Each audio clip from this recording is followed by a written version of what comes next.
एषा ब्राह्मी स्थितिः पार्थ नैनां प्राप्य विमुह्यति स्थित्वा स्यामन्तकालेऽपि ব্রহ্মনির্বাণমৃচ্ছতি।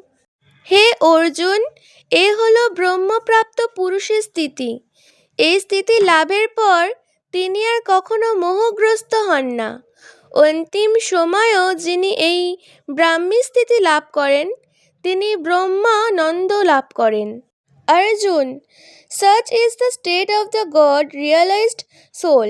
Having reached this state, he overcomes delusion and establishes in this state. Even at the last moment, he attains Brahmic bliss. Om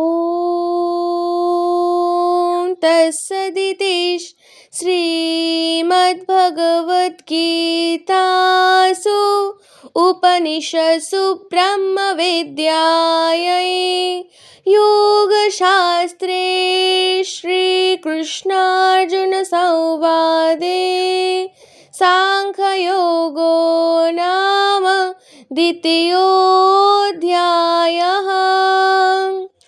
Om Shri Krishnarpanamastu.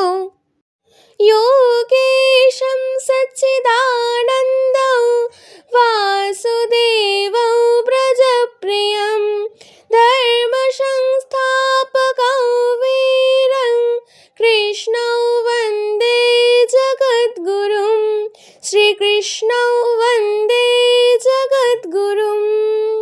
जय श्री कृष्ण।